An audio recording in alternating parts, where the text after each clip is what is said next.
السلام علی الحسین وعلی علی ابن الحسین وعلی اولاد الحسین وعلی اصحاب الحسین۔ خواتین و حضرات، آپ جانتے ہیں کہ محرم الحرام کا جب آغاز ہوتا ہے تو جو مختلف قربانیاں دی گئیں دین حق کو بچانے کے لیے، اسلام کا پرچم بلند کرنے کے لیے، ان کا تذکرہ کرتے ہیں اور اس تذکرے سے تقویت حاصل کر کے اپنی زندگی کو بہتر بنانے کی کوشش میں ہم رواں دواں ہیں۔ آج جس ہستی، جس شخصیت کا تذکرہ اپنے آج کے اس پروگرام میں کریں گے، خانوادہ رسول اکرم محمد مصطفیٰ صلی اللہ علیہ وآلہ وسلم کے گلشن کا ایک ایسا پھول ہیں کہ جن کی وفا، کہ جن کا ایمان، کہ جن کی ہر سیرت کا ہر پہلو ہم سب کے لیے بالکل ایک روشن مثال کی طرح ہے۔ ان پہ بہت سے سلام جناب مسلم بن عقیل، جو امام حسین علیہ السلام کے سفیر تھے۔ کس طرح سے ظالموں نے، کوفیوں نے ان کو دھوکہ دیا اور کس طرح سے ان کے ساتھ بے وفائی کرتے ہوئے ان کو شہید کیا، ہم سب واقف ہیں ان تمام واقعات سے۔ آج کے اس پروگرام میں انہی کا تذکرہ کریں گے۔ آئیے جو آج کے مہمانان گرامی ہیں ان سے آپ کا تعارف کروانا چاہوں گی۔ سب سے پہلے ہمارے ساتھ موجود ہیں ہمارے لیے بہت ہی محترم سیدہ ضیاء بطول صاحبہ، السلام علیکم ورحمۃ اللہ۔ ان کے ساتھ ہماری بہن موجود ہیں پروفیسر نورید فاطمہ صاحبہ، السلام علیکم اور خوش آمدید کہتے ہیں، اور ہمارے ملک کا ایک بڑا نام، خوبصورت نعت پڑھتی ہیں اور منقبت بھی پڑھتی ہیں، ہدیہ دینے کے لیے یہاں پر موجود ہیں ہمارے ساتھ عائشہ بطول صاحبہ، السلام علیکم، خوش آمدید۔ میں چاہوں گی کہ سیاسی ایک تو پس منظر اور امام کی بصیرت اور جس طرح سے جناب مسلم بن عقیل کو بھیجا گیا، اس کے پیچھے کیا حکمت تھی، اس سے آغاز کریں گے۔ نحمدہ و نصلی علی رسولہ الکریم، بسم اللہ الرحمن الرحیم۔ تمام حمد و ثنا ہے خالق کائنات، مالک ارض و سماوات کے لیے، اور تمام تر درود و سلام ہے حضرت محمد صلی اللہ علیہ وآلہ وسلم اور ان کے اہل بیت اطہار کے لیے، اور تمام شہدائے کربلا کے لیے، شاہ شہدائے کربلا کے لیے اور اسیران کربلا کے لیے۔ تو یہ جو آپ نے بات کی، بڑے اچھے طریقے سے آپ نے جناب مسلم بن عقیل جو ہیں ان کی شخصیت کی طرف نشاندہی کی، تو اس میں جب ہم یہ دیکھتے ہیں کہ وہ سفیر امام حسین علیہ السلام تھے، تو اس میں ہمیں پیچھے ایک تو یہ سیاسی بصیرت امام حسین علیہ السلام کی کہ ان کو سفیر بنا کر کیوں بھیجا گیا، دوسری جو سب سے اہم بات ہے جس سے ان کی شخصیت واضح ہوگی کہ ان کا ہی انتخاب کیوں کیا گیا سفیر امام حسین بنانے کے لیے۔ تو سفیر اپنے جس کی جانب سے بھیجا جاتا ہے بعین ہی اس کے کردار کی، اس کی تعلیمات کی، اس کے پیغام کی نشاندہی کرتا ہے، اس کی تفسیر ہوتا ہے۔ بے شک۔ تو اس لیے جناب مسلم بن عقیل جو ہیں ان کا انتخاب بڑا سوچ سمجھ کر کیا۔ امام عالی مقام نے جس وقت بار بار کوفہ سے، آپ کو معلوم ہے 28 رجب کو امام حسین علیہ السلام مدینہ سے روانہ ہوئے اور کوفہ سے مسلسل خطوط آ رہے ہیں، ایلچی آ رہے ہیں ان کے پاس۔ جب مکہ میں امام حسین علیہ السلام جو ہیں وہ رہائش وہاں پر تھی ان کی اس وقت ہجرت کے دوران میں، اور حج کے ایام تھے، تو اس وقت انہوں نے جب وہاں سے نکلے ہیں، اس سے پہلے کی جانب ہم اب آ جاتے ہیں جہاں سے مسلم بن عقیل جو ہیں 15 رمضان کو وہاں سے روانہ کیے ہیں امام حسین علیہ السلام نے۔ تو جناب مسلم بن عقیل جو ہیں ان کی شخصیت کا انتخاب اس وجہ سے کیا گیا کہ ایک تو ان کے نسب کی طرف جب آپ دیکھتے ہیں تو ان کے جو والد تھے جناب عقیل، جو جناب علی مرتضیٰ شیر خدا کے بھائی تھے اور جناب ابو طالب کے بیٹے تھے، تو دادا ان کے جناب ابو طالب تھے، آپ کو پتہ ہے محسن اسلام ہیں، پیغمبر اسلام کی پرورش اللہ تعالیٰ نے ان کو یہ نعمت عطا کی کہ انہوں نے پیغمبر اسلام کی پرورش کی، نگہداشت کی، ان کی حفاظت کی اپنے بچوں سے بڑھ کر، کہ وہ ہر جگہ میں بار بار اپنے بچوں کا ان کا بستر تبدیل کرتے تھے کہ مبادا میرے بھتیجے محمد صلی اللہ علیہ وآلہ وسلم کو کوئی غزن، کوئی نقصان نہ پہنچے، اور کفار مکہ کے سامنے چٹان کی طرح ڈٹے رہے ان کے نانا۔ تو ان کے بھی کردار میں وہ چیزیں بعین ہی موجود تھیں، جو خوش گفتاری تھی، جو معاملہ فہمی تھی اور جو بصیرت تھی، وہ انہوں نے اپنے چچا جناب علی مرتضیٰ اور اپنے والد جناب عقیل کی طرف سے ان میں آئی۔ اب جو ان کی پرورش ہے وہ ام ہانی جو جناب علی مرتضیٰ کی بہن تھیں، ان کی پھوپھی تھیں، ان کی ساتھ ہوئی، جناب جو علی مرتضیٰ ہیں ان کے ساتھ ہوئی، تو ان کی پرورش میں وہ تمام کردار، وہ سیرت، وہ انداز جھلکتا تھا۔ اور دوسرے ایک اور بات کہ اس کو بھیجا جانا تھا سفیر امام حسین علیہ السلام بنا کر، جو شرعی، دینی اور فقہی معاملات کے اوپر لوگوں کی رہنمائی کر سکے، کیونکہ جب وہ سفیر امام حسین بن کر کوفہ میں جاتے تو لوگ ان سے کسی بھی طرح کے مسائل پوچھ سکتے تھے۔ تو جو امام کا سفیر ہو اس کو علم میں، حلم میں، شجاعت میں، عدالت میں امام کے بیان ہی اس کی مثل ہونا چاہیے۔ تو یہ چیزیں تھیں جن کی وجہ سے ان کے کردار کا انتخاب کیا گیا، ان کو منتخب کر کے بھیجا گیا۔ تو جناب مسلم بن عقیل جو ہیں، ان کا لقب یہ تھا اشجع الناس، یہ لوگوں میں سب سے بہادر مشہور ہوئے تھے۔ تو امام حسین علیہ السلام نے انہی چیزوں کو ذہن میں رکھتے ہوئے سب سے شجاع، سب سے فقیہ اور عالم کو اپنا سفیر بنا کر بھیجا، اور پھر اس میں امام کا بھی پیغام وہی تھا کہ جس وقت مالک اشتر کو بھیجا تھا امام علی کرم اللہ وجہ الکریم نے، اور کہا تھا کہ کوشش کرنا کہ بات نہ کرنی پڑے پیغام پہنچانے کے لیے، تمہارا کردار آئینہ ہو اس پیغام کا جو تم لے کے جا رہے، تو ان کے لیے بھی پیغام وہی تھا۔ اور پھر جناب مسلم بن عقیل جو 15 رمضان کو وہاں سے روانہ ہوئے تھے، جن کے ساتھ جو کوفہ سے 3 ایلچی آئے تھے، عمارہ تھے، قیس تھے اور عبد الرحمن تھے، ان کے ساتھ وہ روانہ ہوئے، اور راستے میں پھر جو وہ دونوں ساتھی تھے ان کے وہ شہید ہو گئے۔ اور پھر دیکھیں وہ بہت ہی خوبصورت واقعہ ہے کہ جیسے یہ نکلے تو راستے میں ایک ہرن، شکاری نے ایک ہرن کو تیر مارا اور اس کو فوری ذبح کر ڈالا۔ جناب مسلم بن عقیل واپس پلٹے ہیں، آ کر امام حسین علیہ السلام سے اس واقعہ کا ذکر کر کے کہتے ہیں کہ امام عالی مقام آپ نے حکم دیا ہے کہ وہاں میں جاؤں اور کوفہ کے لوگ جو ہیں وہ ہمارے منتظر ہیں، میں جا کر حالات کا جائزہ لوں اور پھر آپ کو خطوط لکھ کر میں اس سے مطلع کروں۔ تو مجھے اس میں یہ نظر آ رہا ہے کہ یہ جو نکلتے ہی ایک ایسا واقعہ ہوا ہے، تو میں اپنی بصیرت سے یہ سمجھ سکتا ہوں کہ کوفہ میں ہمیں کوئی اچھے حالات پیش آنے والے نہیں ہیں۔ جی اسی وقت انہوں نے یہ بات کی تو امام علی مقام امام حسین علیہ السلام نے فرمایا کہ میرے بھائی عقیل، اگر تیرے دل میں کوئی خوف ہے اور تو اس واقعہ کو دیکھ کر کچھ خوف زدہ ہے تو کیا میں کسی اور کا انتخاب کروں؟ تو امام مسلم بن عقیل جو تھے یہ اٹھ کر کھڑے ہو گئے جوش سے اور کہنے لگے کہ آقا آپ پر 100 جان سے قربان ہوں میں، سبحان اللہ، لیکن میں آپ کو ایک تو یہ بات بتانے کے لیے آیا ہوں کہ یہ حالات ہمارے ساتھ وہاں کیا ہونے والے ہیں، دوسرے میں اس بات کا یقین رکھتا ہوں کہ میں پلٹ کر اب اس چہرے کی زیارت نہیں کر سکوں گا جو چہرہ جو ہے جان محمد مصطفیٰ صلی اللہ علیہ وآلہ وسلم تھا، اس لیے آخری بار آپ کے دیدار کو آیا ہوں اور آپ کے پاس آخری سلام کو آیا ہوں، آپ کی قدم بوسی کو آیا ہوں۔ آقا کے ساتھ ملے ہیں امام حسین علیہ السلام کے بعد کے ساتھ، اور اس کے بعد بڑی جرأت سے، بڑی بہادری سے اپنے اس سفر پر روانہ ہو گئے جو ان کو پہلے دن سے معلوم تھا کہ یہ سفر شہادت ہے، سفر شہادت ہے۔ سبحان اللہ۔ خواتین و حضرات، یہ مسلم بن عقیل، جناب مسلم بن عقیل وہ ذات، وہ ہستی، وہ شخصیت ہے کہ جن کو جب عبید اللہ ابن زیاد کے دربار میں پیش کیا گیا تو وہاں پر موجود لوگوں نے کہا کہ امیر کو سلام کرو، تو اس کے اوپر آپ نے دوسری طرف رخ کیا، امام حسین علیہ السلام کی طرف رخ کرتے ہوئے کہا السلام علیکہ یا ابا عبداللہ، کیونکہ بے شک ان کے امیر امام حسین علیہ السلام تھے۔ پروفیسر نورید فاطمہ صاحبہ، آپ کی یہ بات ہم مسلسل سنتے آ رہے ہیں اور واقعی یہ بہت سوچ طلب مقام بھی ہے اور بات ہے، جیسا کہ میں نے آغاز میں تذکرہ کیا، حسینی سوچ، حسینی رویہ، یزیدی سوچ، یزیدی رویہ، اور کوفی سوچ اور کوفی رویہ، یہ وہ رویہ ہے کہ جس سے 2-4 جناب مسلم بن عقیل ہوئے، اور کہتے ہیں کہ اگر آپ وہ، جیسے آپ ہمیشہ ایک بات کہتی ہیں کہ گرے جو ہے ایریا وہی سب سے خطرناک ہوتا ہے، اگر آپ نے وائٹ کی طرف ہونا ہے تو آپ وائٹ کی طرف ہو جائیں، یعنی حسین کی طرف ہو جائیں، اگر آپ نے بلیک یزید کی طرف ہونا ہے یزید کی طرف ہو۔ جتنا نقصان اسلامی تاریخ کو ہوا ہے وہ یقیناً منافقت اور خاموشی اور مصلحتاً جس کو ایک نام دیا جاتا ہے، کیا فرمائیں گے؟ بہت شکریہ عروج۔ بسم اللہ الرحمن الرحیم،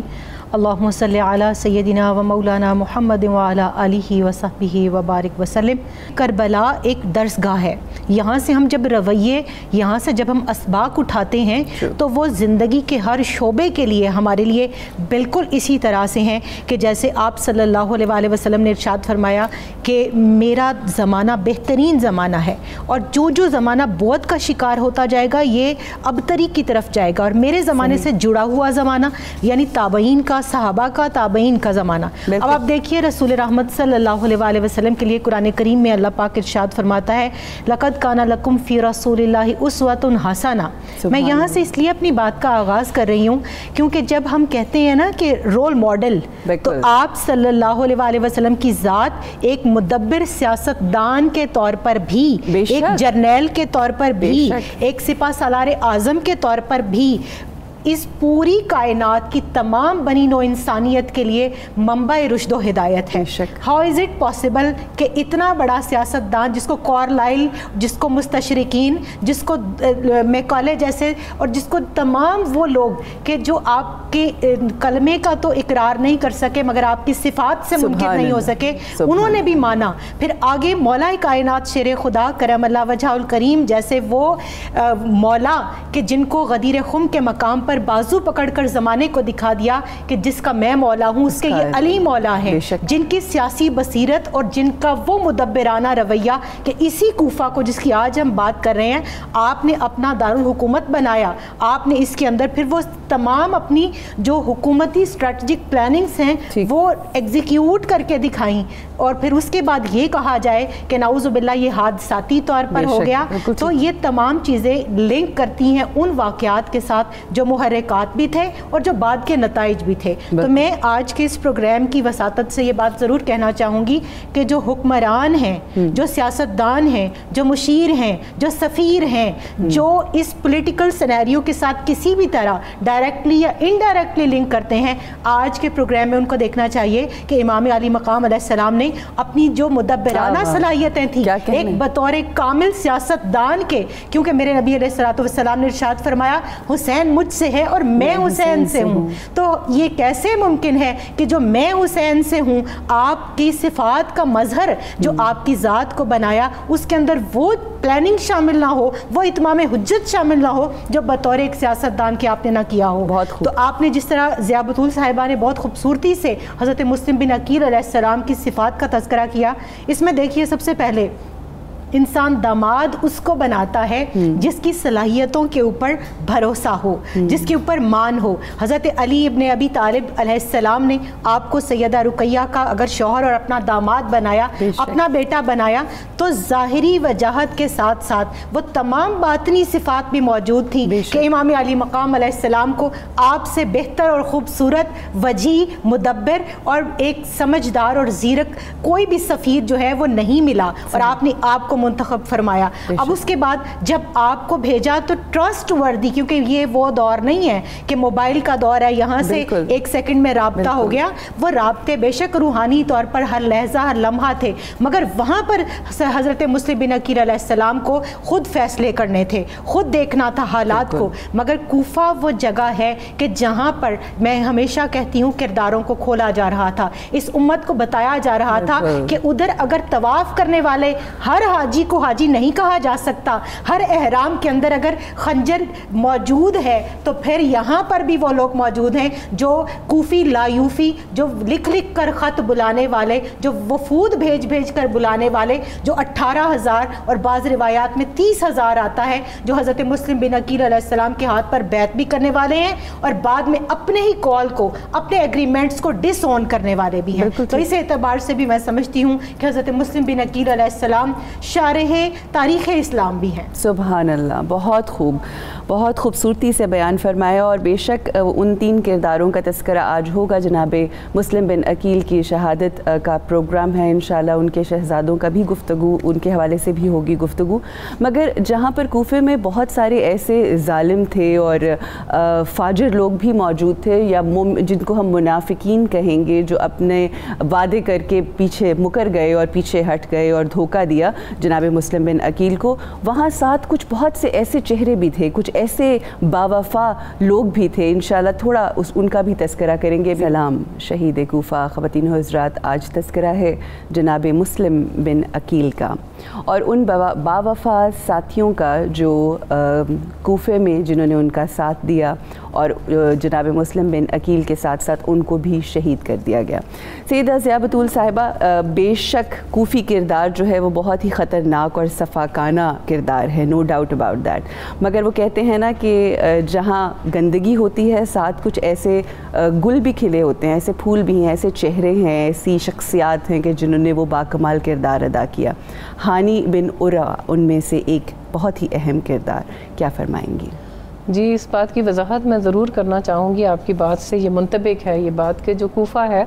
اس میں کوفی کردار کی جہاں ہم بات کرتے ہیں تو جہاں ایک طرف آپ کو وہ منافقت نظر آتی ہے کہ انہوں نے خطوط لکھے اور ایلچی بھیجے اور بار بار پیغامبر بھیجے جن کی وجہ سے امام حسین علیہ السلام ان کی طرف روانہ ہوئے اور اپنے سفیر مسلم بن عقیل کو وہاں روانہ کیا, وہاں دوسری طرف ہمیں بڑے درخشندہ ستارے اور بڑے روشن کردار بھی نظر آتے ہیں. صحیح. کہ جب امام مسلم بن عقیل جو ہیں یہ پہنچے ہیں کوفہ میں تو لوگ جوک در جوک چلے آئے ان کی بیعت کے لیے. حبیب ابن مظاہر ہمیں سب سے پہلے وہاں وہ ایک ایسا نام نظر آتا ہے کہ جو کوفہ میں تھے اور پھر اس کے بعد امام نے خط لکھ کر امام حسین علیہ السلام نے ان کو بلوایا ہے اور وہ پھر کربلا میں آپ کو پتا صحابہ امام حسین علیہ السلام کے ساتھ شہداء میں شامل ہوئے. تو حبیب ابن مظاہر آپ کو وہاں نظر آتے ہیں, ان سے بیعت کا آغاز ہوا اور اس کے بعد لوگوں نے اس طرح بیعت کی کہ بچہ بچہ جیسے کوفہ میں جناب مسلم بن عقیل کا منتظر تھا. اور پھر وہ مختلف روایات میں مختلف ہیں, 18,000 بھی بیعت میں لوگ ملتے ہیں اور 23,000 کی بھی روایت ہمیں ملتی ہے کہ 20,000 کم و بیش جو لوگ تھے انہوں نے فوری طور پر امام کی بیعت اختیار کی. اب جب یہ صورتحال وہاں اختیار ہونی شروع ہوئی تو کوفہ جو ہے یہ ویسے بھی سیاسی لحاظ سے بہت زیادہ اہمیت کا منبع تھا, کیونکہ جناب علی مرتضیٰ نے بھی اس کو اپنا دارالخلافہ اسی وجہ سے بنایا تھا کہ یہ لنک تھا باقی سارے جو بر اعظم تھے اور یہاں سے لوگ گزرتے تھے, اکراس ریجن یہاں سے ٹریولنگ ہوتی تھی اور یہاں پر وہ جو باقی قوموں کو پیغام جاتا تھا یہاں سے بصرہ اور مختلف سمتوں کی طرف لوگ نکلتے تھے, تو اس لیے اس کو مرکز بھی منتخب کیا گیا تھا. اب جب یہاں سے یہ خبر پھیلی کہ مسلم بن عقیل وہاں آ گئے ہیں اور لوگ اس طرح دھڑا دھڑ بیعت کر رہے ہیں, پھر بصرہ میں چونکہ ایک جو قاصد تھا امام حسین علیہ السلام کا وہ پکڑا گیا اور اس کو وہاں شہید کر دیا گیا. اس کے بعد فوری طور پر عبید اللہ ابن زیاد جو ہے اس نے بصرہ کو چھوڑا اور وہ خود کوفہ کی طرف, اس کو کوفہ اپوائنٹ کر دیا گیا اور وہ کوفہ کی طرف روانہ ہوا. اب یہ جو عبید اللہ ابن زیاد جب وہ یہاں آیا ہے وہ بہت شقی القلب اور ظالم آدمی تھا, وہ بھیس بدل کر آیا. بالکل, اور بھیس بدل کر رات کے اندھیرے میں جب اس نے چادر لپیٹی ہوئی تھی تو لوگ یہ سمجھے کہ امام حسین علیہ السلام آ گئے اور وہ سب بھاگتے ہوئے ان کے پیچھے چل پڑے اور بار بار اونچی آوازوں سے وہ کہہ رہے تھے کہ مرحبا یا ابن رسول اللہ, اور پھر کہہ رہے تھے کہ جی ہم 40,000 کی تعداد میں آپ کی بیعت کرنا چاہتے ہیں. جب وہ دارالامارہ کے باہر پہنچا اور اس نے نعمان بن بشیر جو اندر تھے ان سے کہا کہ دروازہ کھولو, تو نعمان بن بشیر نے کہا کہ امام آپ, وہ بھی یہی سمجھا کہ امام حسین علیہ السلام ہے, اس نے کہا واپس تشریف لے جائیے کیونکہ یہ میں دروازہ نہیں کھول سکتا, یہ آپ کے لیے محفوظ نہیں ہے. تب اس نے اپنے چہرے سے نقاب اٹھایا تو انہوں نے کہا کہ پسرے مر جانا یہ تو ہے, اور تب لوگوں کو معلوم ہوا. تو اسی وقت آپ یہ دیکھیں منافقت, اب وہاں سے کوفی کرداروں کی منافقت شروع ہوتی, لوگ چھٹنا شروع ہو گئے اور پیچھے ہٹنا شروع ہو گیا کہ یہ تو ابن زیاد کو معلوم ہو گیا کہ ہم سب یہاں پر تھے اور امام کی نصرت کے لیے آئے تھے. خیر وہ اپنے دارالامارہ میں داخل ہوا, اگلے دن سے پھر آپ کو پتہ واقعات کا سیکوینس اسی طرح ہوا. اور پھر جب امام مسلم بن عقیل جو ہیں انہوں نے اس بات کا احساس کر لیا کہ اب عبید اللہ ابن زیاد نے دوسرے دن خطبہ میں جو حکم صادر کیا کرتے ہیں آپ کے حکمران, ویسے ہی اس نے بھی اپنا حکم سنا دیا کہ جی جو بھی ان کو پناہ دے گا اس کے گھر کو لوٹ لیا جائے گا, اس کی عورتوں کو قید کر لیا جائے گا اور اس کا سر قلم کر دیا جائے گا اور اس کو دارالامارہ کے باہر لٹکا دیا جائے گا. اب یہ اتنی دہشت جو اس نے پھیلائی لوگوں میں, تو اس کے بعد لوگ پیچھے ہٹنا شروع ہو گئے. امام نے اس بات کا اندازہ کیا کہ میری وجہ سے مختار بھی مشکل میں پھنس جائیں گے, انہوں نے اس گھر کو خود چھوڑ دیا. اب ایک بے وطن مسافر ہے اندھیرے میں شام کے وقت, وہ نکل پڑے ہیں وہاں سے, اور جو ہانی بن عروہ کے گھر پہنچے ہیں وہ اتفاقاً پہنچے تھے. وہاں کنیز باہر آ رہی تھی, انہوں نے اس سے پوچھا کس کا گھر ہے. ہانی بن عروہ جو ہیں یہ کوفہ کے اشراف میں سے تھے, یہ قبیلہ مزہج کے سربراہ تھے اور ان کے ساتھ 1,000 آہن پوش جوان جو ہیں وہ ساتھ چلا کرتے تھے. 100 برس کے قریب ان کی عمر تھی اور بہت معزز آدمی تھے. اب جب وہ کنیز ان کو اندر لے گئی, انہوں نے خیر بہت اچھے طریقے سے استقبال کیا کہ آپ سبط پیغمبر ہیں اور وہی مقام و مرتبہ ان کو دیا. اس کے بعد ہانی بن عروہ نے دربار میں جانا چھوڑ دیا. وہ اپنے دروازے پہ بیٹھے رہتے تھے اپنے محل کے اور لوگوں سے احوال پوچھتے رہتے تھے اور جناب مسلم بن عقیل کو اپنے گھر میں پناہ دے رکھی تھی. پھر وہ جو زیاد کی چالیں ہیں آپ کو پتہ ہے، اس کا غلام بھی کوئی بیچ، اس کا جو غلام تھا موکل، اس نے اس کو پیسے دیے اور وہ پیسے اب دھڑا دھڑ لوٹا رہا ہے. وہی آپ آج بھی سیاست میں دیکھ لیں، اس نے اپنے خزانوں کے منہ کھول دیے تھے لوگوں کو خریدنے کے لیے کہ جو ہمارے ساتھ شامل ہو جائیں ان پر تو انعام و اکرام کی درہم و دینار کی بارش کر دو، اور جو ہمارے ساتھ شامل نہ ہوں ان کے لیے زندگی مشکل کر دو. وہی آپ کو آج بھی منظر ناموں میں نظر آتی ہیں چیزیں سیاست کے میں. تو یہی کچھ وہاں کوفہ میں ہو رہا تھا. ہانی بن عروہ کو اس نے آخر بلوا لیا. جب اس نے ہانی بن عروہ کو کہا کہ جی آپ آئیں، تو انہوں نے کہا جی میری طبیعت ٹھیک نہیں ہے اور میں طبیعت ناساز ہونے کی وجہ سے نہیں آتا. عبید اللہ ابن زیاد سے لوگوں نے کہا کہ وہ انتہائی معزز آدمی ہیں، آپ کو ان کی خیریت طلب کرنے کے لیے جانا چاہیے. عبید اللہ ابن زیاد جب وہاں گیا تو اب دیکھیں میں یہاں دوسرا رخ بتا رہی ہوں کہ سیاست کا دوسرا پہلو کیا ہے جو ہمیں اہل بیت اطہار سے ملتا ہے. کہ اس وقت ہانی بن عروہ اور باقی جو لوگ تھے انہوں نے مشورہ دیا جناب مسلم بن عقیل کو کہ جب عبید اللہ ابن زیاد یہاں آئے گا بطور مہمان آئے گا، نہتا ہوگا، اوزار کے بغیر ہوگا، میں اپنے سر سے امامہ اتاروں گا، مناسب وقت دیکھ کر آپ اس پہ حملہ کر دیں اور بس اس کو ہم ختم کر دیں گے اور یہ مرحلہ ہم طے کر لیں گے اور فتح ہماری ہوگی. وہ طے ہو گیا. جب عبید اللہ ابن زیاد آیا تو 3 مرتبہ ہانی بن عروہ نے اپنے سر سے امامہ اتارا، لیکن جناب مسلم بن عقیل نے حملہ نہیں کیا. جب عبید اللہ ابن زیاد چلا گیا تو ہانی بن عروہ کے استفسار پر انہوں نے فرمایا کہ میں سفیر امام حسین علیہ السلام ہوں،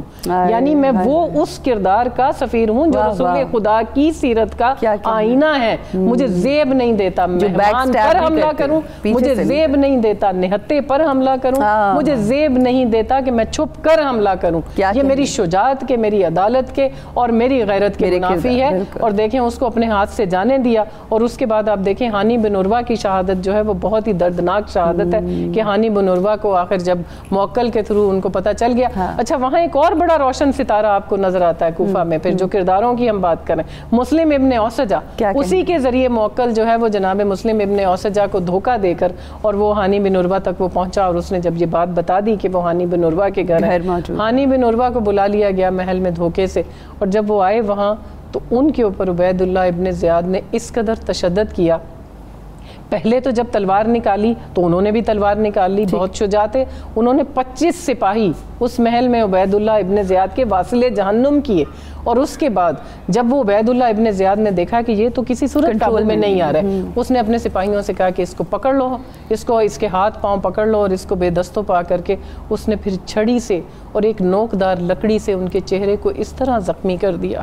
کہ ان کے ہونٹ کٹ گئے، ان کے آنکھیں جو ہیں وہ زخمی ہو گئیں، ان کے رخسار کا گوشت پلٹ پلٹ کر نیچے گرنے لگا. تو پھر ہانی بن عروہ اس کے باوجود اس بات پر نہیں آئے. وہ کہتا تھا کہ اپنا مہمان میرے حوالے کرو. وہ کہتے تھے میں مر جاؤں گا، اپنا مہمان آپ کے حوالے نہیں کروں گا، مجھے گھر جانے دو، میں ان سے درخواست کروں گا وہ کہیں چلے جائیں، اگر وہ خود چلے جائیں تو چلے جائیں، میں تمہارے حوالے نہیں کروں گا. ہانی بن عروہ شہادت کی منزل کو پہنچ جائے گا لیکن یہ نہیں کرے گا. تو ہانی بن عروہ کو شہید کر دیا گیا اس ظلم و تشدد کے ساتھ کہ پھر ان کی لاش کو گھسیٹا گیا بھیڑ بکریوں کے بازار میں. اور اس طرح سے ہانی بن عروہ جو ہیں انہوں نے اپنی وفاداری اور اپنی پاسداری سے وہ داغ دھونے کی کوشش کی جو کوفہ کی منافقت کا داغ ہمیں تاریخ کے صفات پر نظر آتا ہے. تو وہاں جہاں ایسے منافق تھے وہاں ہانی بن عروہ جیسے جیسے وفادار بھی تھے جنہوں نے تاریخ کے چہروں کو اپنے خون سے روشن کیا. اور مسلم ابن اوسجہ اور حبیب ابن مظاہر بھی تھے جو پھر پلٹ کر امام حسین علیہ السلام کی نصرت کے لیے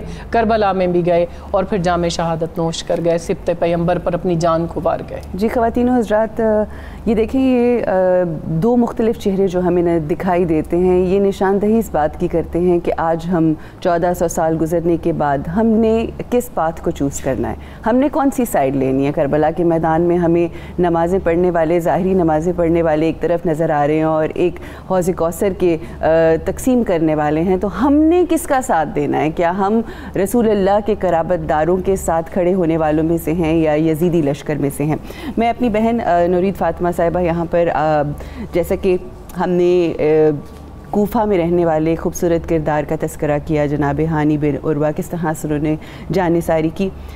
وہاں پر یہ کیسے ہو سکتا ہے کہ گفتگو مردوں کی قربانی کی ہو رہی ہو تو ایک خاتون کا کردار جو ہے وہ سامنے نہ آئے؟ جس طرح سے جناب بی بی طوعہ نے یہ بات ثابت کی کہ اگر مرد جان ساری کے لیے آگے ہیں تو عورت بھی کسی سے کم نہیں ہے. کیا فرمائیں گے؟ میں تو یہ سمجھتی ہوں عروج یہ خراج ہے اور خراج عقیدت ہے سیدہ خدیجۃ الکبریٰ سلام اللہ علیہا کا. سبحان اللہ. پہلی مسلمہ ہیں,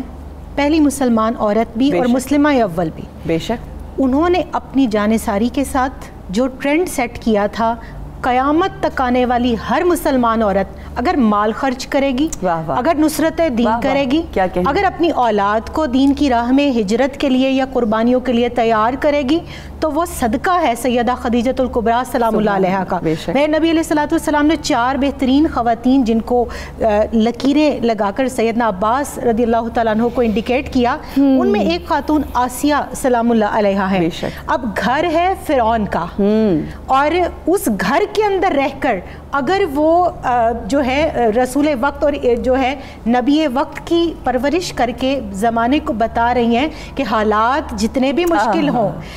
آپ کے اوپر حکمران جتنا مرضی کڑا ہو, جتنا مرضی قریبی کے اندر جتنا مرضی قرب مکانی قرب زمانی ہو, لیکن اگر دل کے اندر ایمان کی حلاوت اور قوت ہے تو دنیا کی کوئی طاقت, ہاتھوں میں میخیں بھی گاڑ دی جائیں, سر تن سے جدا بھی کر دیے جائیں, تب بھی وہ جادہ حق کو نہیں چھوڑنے والے. اور میں فخر کرتی ہوں عورت ہونے پر صرف اس وجہ سے کہ اسلام کا جو قلعہ ہے اس میں جو پہلی اینٹ مضبوط کرنے کے لیے رکھی وہ ایک عورت نے, وہ مسلمہ اول سیدہ خدیجۃ الکبریٰ سلام اللہ علیہا نے رکھی. پھر اس کے بعد طوع جیسی وہ خوش قسمت وہ خواتین کہ جنہوں نے آج ہم جیسی عورتوں کا سر فخر سے بلند کیا, کہ وہ جو ہم بات کرتے ہیں نصرت اہل بیت علیہ السلام کے حوالے سے, انہوں نے پھر اس کو کس کردار میں نبھایا کہ ان کے گھر کے اندر ان کا جو ایک رضائی بیٹا بھی تھا اور غلام بھی تھا, اس کے ذریعے سے جو دونوں بچے ان کے پاس پہنچتے ہیں تو کس طرح انہوں نے ان کی حفاظت کی, اپنے بیٹے سے بھی, اپنے غلام سے, اپنے شوہر سے, اور اس میں حارث بدبخت کا کردار. تو میں یہ سمجھتی ہوں کہ یہ سارا فیض کس کا ہے, سیدنا ابو طالب علیہ السلام کا فیض ہے. شیب ابی طالب کے اندر سیدنا عقیل علیہ السلام جب بستر رسول صلی اللہ علیہ وسلم پر محافظت کے لیے دن بدل بدل کر, کبھی مولا کائنات شیر خدا کرم اللہ وجہ الکریم کو سلایا جاتا ہے, کبھی سیدنا عقیل علیہ السلام کو سلایا جاتا ہے, تو یہ انہی کے شہزادے ہیں. تو ان کے ساتھ اب اس طرح سے جیسے وہاں پر معاونت کے لیے اور نصرت کے لیے لوگ موجود تھے, آج کوفہ کے اندر بھی لوگ موجود ہیں. اور ان میں طوع جو ہے وہ انہوں نے کس طرح سے ان بچوں کو اپنے گھر میں لایا, ان کا منہ دھویا, ان کو کھانا کھلایا. وہ ایک تاریخ میں وہ واقعات آج بھی منہدم کرنے کی کوشش کی جاتی ہے, ان کو مٹانے کی کوشش کی جاتی ہے, مگر پھر وہی بات آتی ہے کہ جس کو اللہ تعالیٰ نے زندہ رکھا ہے اس کو کوئی مٹا نہیں سکتا. پھر دیکھیے کہ اسی گھر کے اندر اس کا اپنا شوہر حارث جو بھوکے کتوں کی طرح سے بدبو سونگتا پھر رہا ہے, کہیں سے پسران مسلم بن عقیل علیہ السلام کا پتہ چلے. اور عمریں کتنی ہیں ان نونہالوں کی, ایک کی 8 اور ایک کی 7 سال. تاریخ نے محمد اور ابراہیم رضی اللہ تعالی عنہم ان دونوں کے بارے میں بتایا کہ اتنی کم سنی ہے. اور یہ بات میں یہاں پر خاص طور پر ضرور انڈیکیٹ کروں گی کہ کربلا میں بچوں نے بھی جو قربانیاں دیں, جن کے امام سیدنا علی اصغر علیہ السلام تھے, یہ اس قافلے کے جو ہیں وہ پہلے سفیر ہیں. کیونکہ اگر سفیر حضرت مسلم بن عقیل علیہ السلام کو بنا کر بھیجا گیا تو ساتھ بچوں کے سفیر ان کو بنا کر بھیجا گیا. اور ان کو پھر وہ جس طرح سے انہوں نے حفاظت کی, پھر وہ حارث آیا, ان کو چھپایا, رات کے اندھیرے میں بچوں کو سلا دیا. پھر جب وہ حارث آیا اس نے کہا کہ مجھے کوئی آواز آ رہی ہے, خواب کے اندر دیکھا کہ رسول رحمت صلی اللہ علیہ وسلم تشریف لائے. حضرت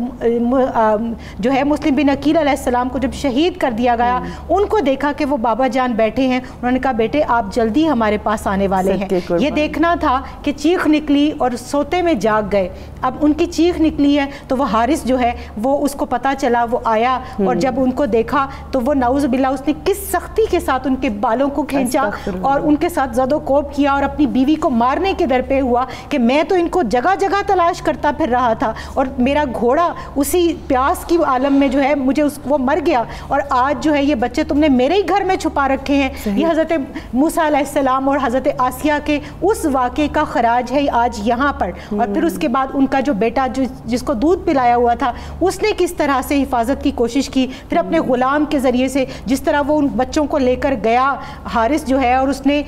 فرات کے کنارے ان دونوں کو باری باری جو ہے وہ شہید کرنے کے لیے عزم کیا, اور وہ کیا انشاءاللہ. پھر وہ واقعہ میں چاہوں گی مختصراً آپ یہ ضرور بتا دیجئے, آگے مزید تذکرہ ہوگا, کہ جب آپ اس دنیا کے لیے اس دنیا کو حاصل کرنے کے لیے کوئی ایسا عمل کرتے ہیں جو حق کے خلاف ہوتا ہے، باطل کی خوشنودی کے لیے ہوتا ہے، تو اس کا اس دنیا میں اللہ سبحانہ و تعالیٰ نتارہ کیسے کرتا ہے؟ میں چاہوں گی مختصراً اس پہ بھی ضرور روشنی ڈال دیجیے۔ قرآن کریم کی ایک آیہ کریمہ جو اکثر میں کوٹ کیا کرتی ہوں وہ پیش نظر رہنی چاہیے کہ اللہ تعالیٰ نے جزا اور سزا کا فیصلہ سارا آخرت میں نہیں اٹھا کے رکھا، فرمایا وَالَّذِينَ يُؤْذُونَ اللَّهَ وَرَسُولَهُ لَعَنَهُمُ اللَّهُ فِي الدُّنْيَا وَالْآخِرَةِ، اللہ نے لعنت جو بھیجی ہے نا وہ لعنت عملی طور پر نافذ کر کے، کیونکہ فطرت کا قانون نہیں بدل سکتا، انتقام اللہ تعالیٰ اہل بیت اطہار اور پھر رسول پاک صلی اللہ علیہ وسلم کی وہ حدیث ہمارے پیش نظر رہنی چاہیے کہ میرے ایک ولی کی اہانت، اللہ حدیث قدسی ہے کہ اللہ فرماتا ہے میرے ایک ولی کی اہانت جس نے کی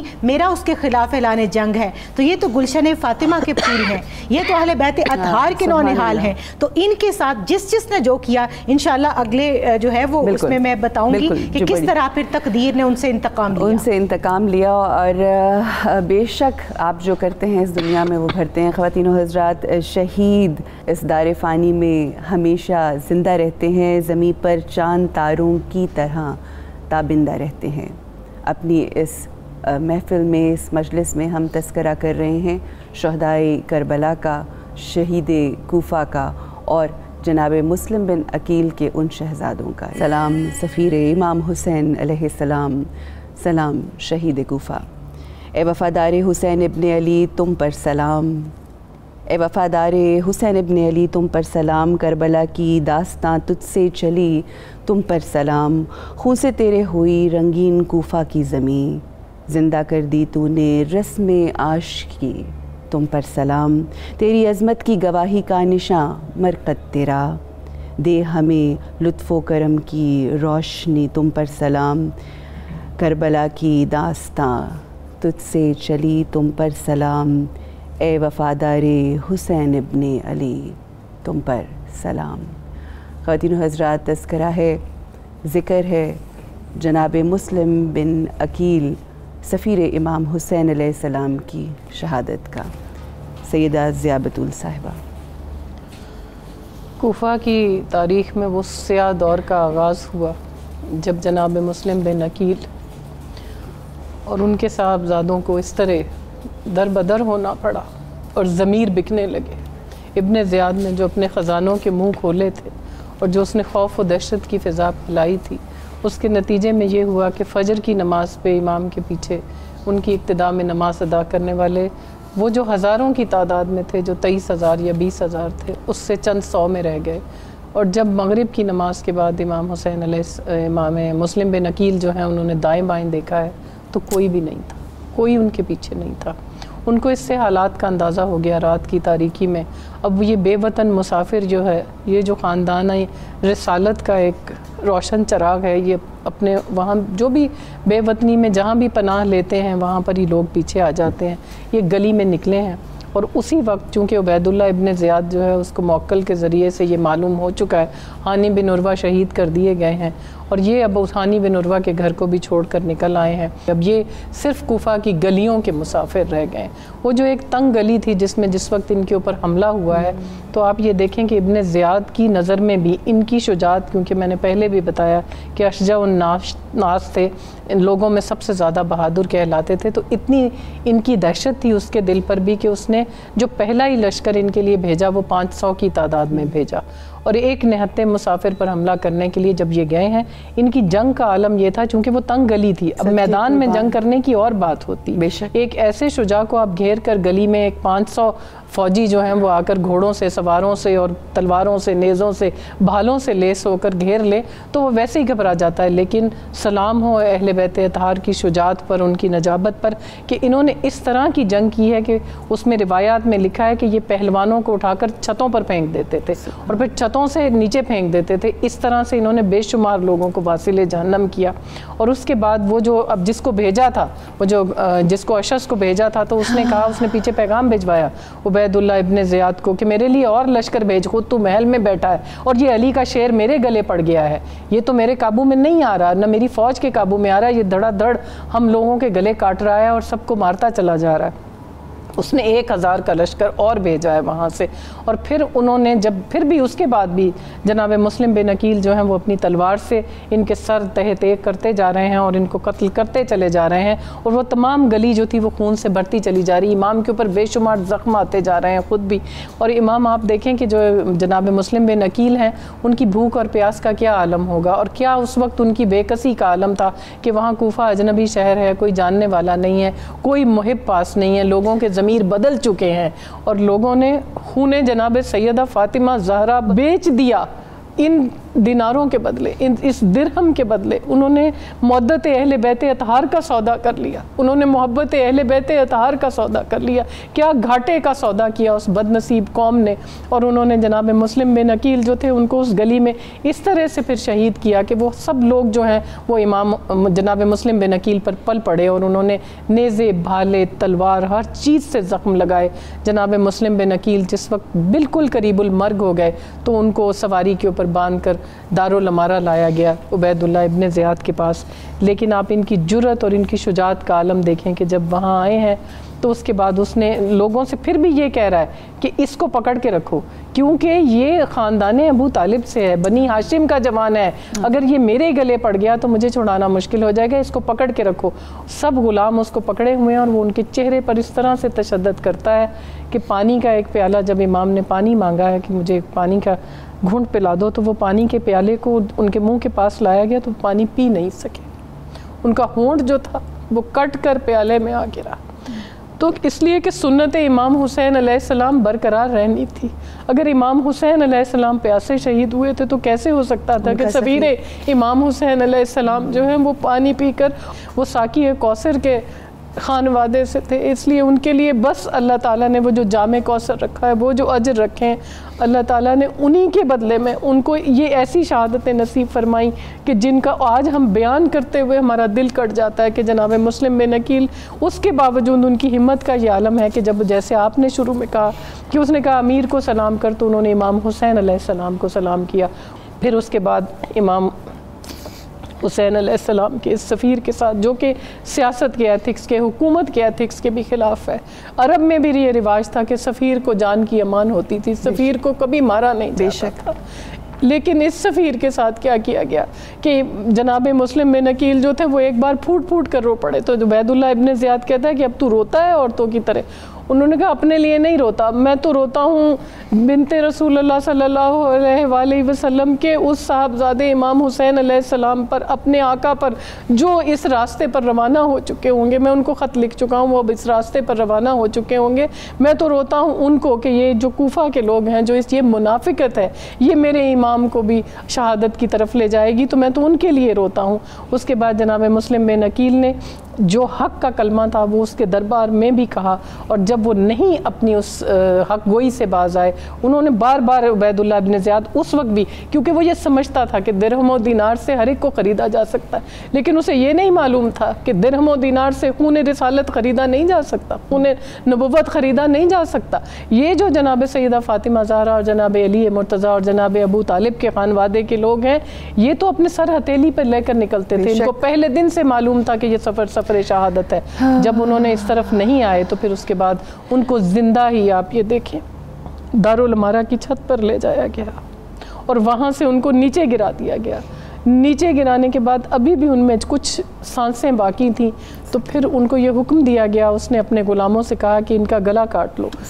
ان کی حالت یہ تھی کہ کوئی بھی انسان ان کا گلا کاٹنے کے لیے آگے نہیں بڑھتا تھا۔ پھر اس نے ایک شامی غلام سے کہا کہ جی اس کا گلا کاٹو، اور کاٹ کر پھر ان کا گلا کاٹا گیا، ان کا سر کاٹ کر قلم کر کے پھر وہ جو شہید تھے سفیر امام حسین علیہ السلام، ان کی لاش کو، ہانی بن عروہ کی لاش مبارک کو رسیوں سے گھسیٹا گیا، بھیڑ بکریوں کے بازار میں ان کے جسموں کو سولی پہ ٹانگا گیا، اور ان کے جو سر تھے وہ دارالامارہ پر اس لیے ٹانگ دیے گئے کہ لوگوں کو اس سے دیکھ کر عبرت ہو، لیکن اسے یہ بات معلوم نہیں تھی کہ سفیر امام حسین علیہ السلام آخری وقت میں بھی حق گوئی، حق پرستی اور اپنے شوق شہادت کے تحت ہمیشہ کے لیے زندہ ہو گیا، اور یزید ہمیشہ کے لیے مردہ ہو گیا، حسینیت ہمیشہ کے لیے اس سفیر امام حسین علیہ السلام نے سر بلند کر دی ہے، اور یزیدیت کو ہمیشہ کے لیے اس نے بے نقاب کر دیا ہے۔ بے شک نورید فاطمہ صاحبہ، ہم کوفے کی طرف اگر اپنی نگاہیں اس وقت کریں تو تمام مسلمان اللہ کا، اس کے رسول کا کلمہ پڑھنے والے ہیں، مگر یہاں پہ کوئی محبین رسول اکرم اور خانوادہ رسول اکرم کا کوئی محب نظر نہیں آ رہا کہ اس طرح سے ان کے سفیر اور ان کے آگے جو 2 معصوم پھول ہیں جو بچے ہیں ان کے ساتھ کیا رویہ رکھا۔ عروج، آپ نے کوفہ کے حوالے سے پہلے بھی جب ذکر کیا تو میں یہ سمجھتی ہوں کوفہ سیدنا زین العابدین علیہ السلام کے اس قول کے مطابق آپ نے فرمایا کہ کوفہ کسی جگہ کا نام نہیں ہے، کیفیت، کوفہ ایک خاموش امت کا نام ہے۔ جس جگہ لوگ خاموش ہوں ظلم دیکھ کر، وہ جگہ کوفہ ہے، وہ لوگ کوفی ہیں اور وہ رویہ کوفیانہ ہے، یہ کردار ہے۔ اور کوفہ کی اینٹ اینٹ اور ذرے ذرے سے کیا آوازیں بلند ہو رہی تھیں، سیکھ تھوڑی منافقت ورنہ لوگ دیوار سے لگا دیں گے۔ مگر یہ دیکھیے کہ جو بنو ہاشم کے جوان، جو مولا کائنات شیر خدا کرم اللہ وجہ الکریم کے بھتیجے ہیں، جب یہ ابن اشعث ان کے سامنے آیا تو گڑھا کھود کر دھوکے سے گرا کر ہی، کیوں 3000 لشکر بھی جب پہنچا تو کیا دوبارہ جب اور کمک بلوائی تو کہنے لگا کہ یہ کوئی بقال یعنی سبزی فروش اور جلاہے کا بیٹا نہیں، یہ بنو ہاشم کا جوان ہے، اس سے علی کا شیر ہے، حیدر کرار کا لخت جگر ہے، تو ان سے ہم کیسے مقابلہ کریں؟ اب سیدنا مسلم بن عقیل علیہ السلام جو اپنے بچوں کو اپنے ساتھ لائے تھے، آپ بھی ایک ماں ہیں، میں بھی ماں ہوں، ہم مائیں جب اپنے بچوں کے اوپر ان واقعات کو منطبق کر کے سوچتی ہیں تو کلیجہ منہ کو آتا ہے۔ آج چند دنوں کے لیے اپنی اولاد کو اپنے سے دور کرنا پڑے تو ہمارا کلیجہ چھلنی ہو جاتا ہے ہجر سے، مگر جنہوں نے دین پر قربانی دے دی، اور پھر کس طرح سے کہ بالکل جب شہادت سے قبل سیدنا مسلم بن عقیل علیہ السلام کو دارالامارہ کی چھت پر لے جایا گیا تو سورہ اعراف کی آیہ کریمہ جو آپ نے تلاوت فرمائی، آپ نے فرمایا ربنا افتح بیننا و بین قومنا بالحق، کہ اللہ اے ہمارے پروردگار ہمارے اور ان کے جو ہمارے دشمن ان کے درمیان حق کے ساتھ فیصلہ فرما۔ یہی دعا جب آپ کے دونوں بچوں کو حارث جو ہے تو کا بدبخت شوہر لعین وہ جب لے گیا فرات کے کنارے تو انہوں نے کیا اجازت چاہی کہ آپ ہمیں بیچ دیں، آپ ہمیں مارے نا، یہاں بھی قاسم جنت، کیونکہ میرے نبی علیہ الصلوۃ والسلام نے ارشاد فرمایا جنت کے 6 مالکان ہیں، میں محمد الرسول اللہ صلی اللہ علیہ وآلہ وسلم، علی المرتضیٰ شیر خدا، سیدنا حمزہ رضی اللہ تعالیٰ عنہ، سیدنا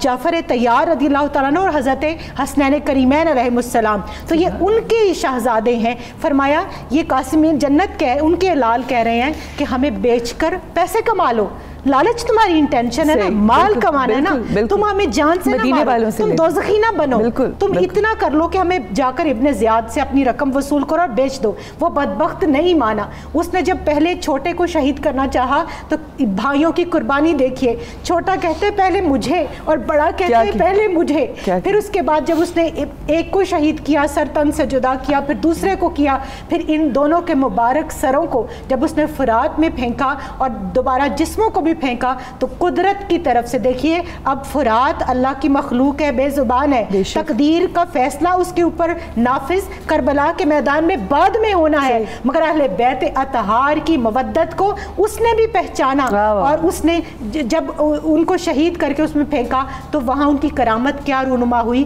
کہ دونوں سر اپنے تنوں کے ساتھ جڑے اور دونوں بھائی بغل گیر ہو گئے۔ اس وقت شہادت سے قبل ان بچوں نے نوافل ادا کیے اور کیا دعا مانگی، انہوں نے وہی دعا کہ یا حلیم یا احکم الحاکمین احکم بیننا و بینہ بالحق، کہ اللہ ہمارے اور ان بدبختوں کے، ان اہل باطل کے، ان ظلم فروشوں کے درمیان حق کے ساتھ فیصلہ فرما۔ تو اللہ تعالیٰ کروڑوں سلام نازل کرے ان بچوں کے اوپر، ان کی شہادت کے اوپر اور پھر ان کی حفاظت کرنے والوں کے اوپر۔ اور حارث بدبخت کو دیکھیے کہ جب وہ دونوں سر لے کر ابن زیاد کے پاس گیا تو کس طرح مکاری اور کس طرح اسی مکار کے ہاتھوں اس حارث کو جب اس نے کہا کیا ان کو تو میں نے زندہ لانے کو کہا تھا، میں نے کب کہا تھا، اس نے وہ مگرمچھ کے آنسو بہانے شروع کر دیے، تم نے بچوں کو بھی شہید کر دیا، اب لے جاؤ اس بدبخت کو جہاں اس نے ان دونوں کو شہید کیا تھا وہاں اس کو اسی طرح سے مارو۔ جب اس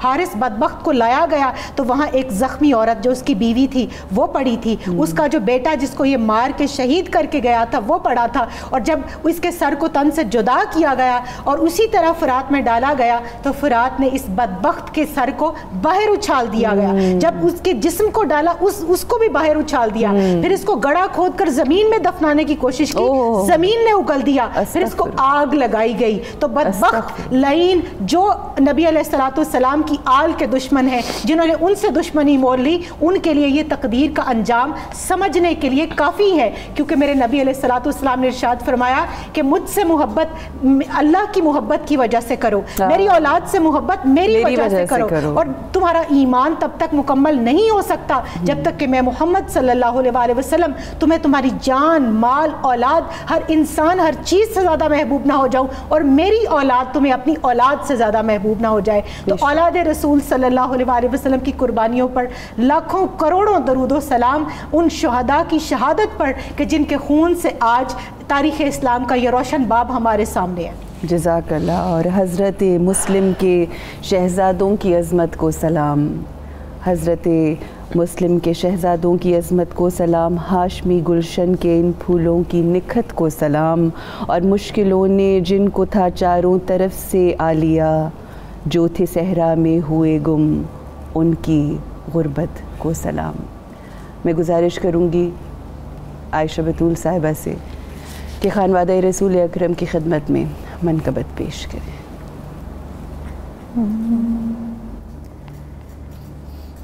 ابن حیدر کی ملی ان کو نیابت دیکھیے, ابن حیدر کی ملی ان کو نیابت دیکھیے,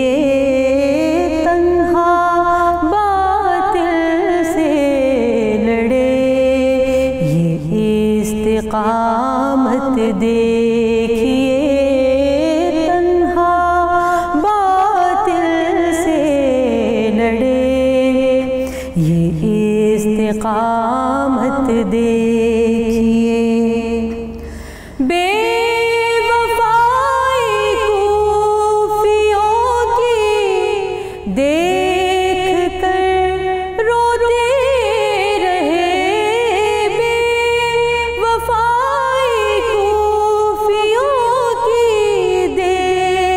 کر روتے رہے,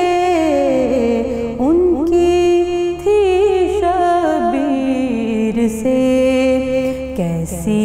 محبت دیکھیے ان کی تھی شبیر سے, کیسی محبت دیکھیے, ابن حیدر کی ملی ان کو نیابت دیکھیے.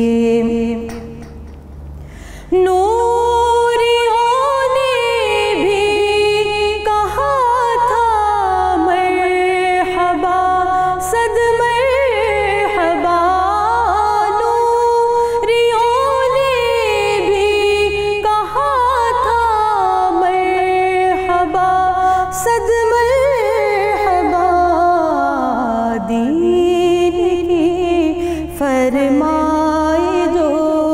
مسلم نے نصرت دیکھیے, دین کی فرمائی جو مسلم نے نصرت دیکھیے, ابن حیدر کی ملی ان کو نیابت دیکھیے.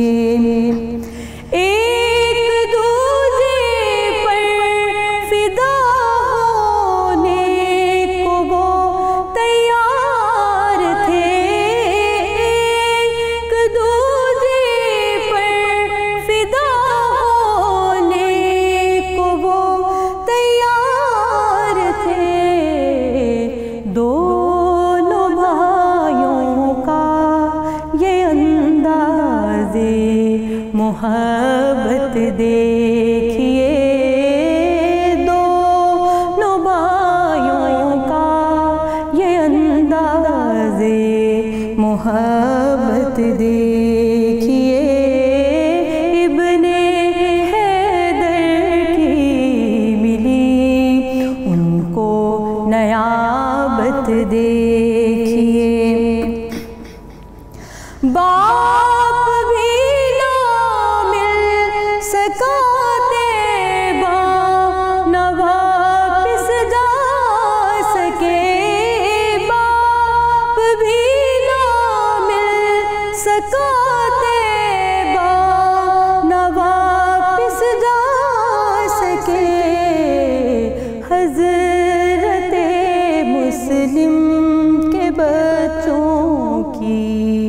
یہ حسرت دیکھیے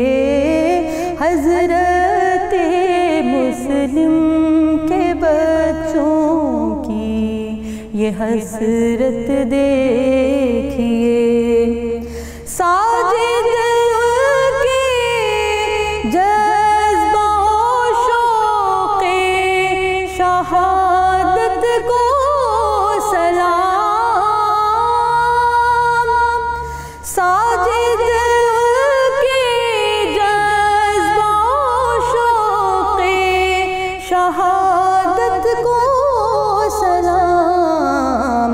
میں نے اشکوں سے لکھی ان کی یہ مدحت دیکھیے،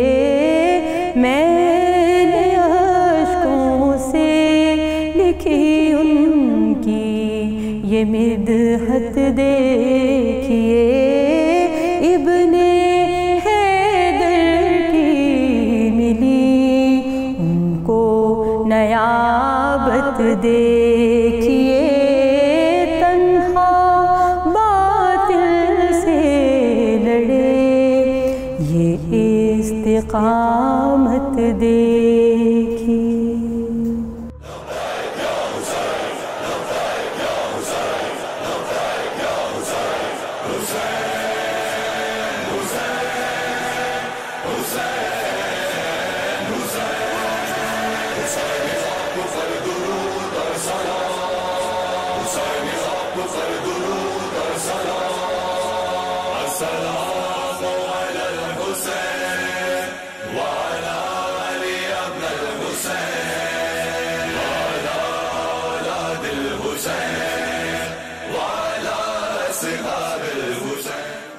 لبیک یا حسین،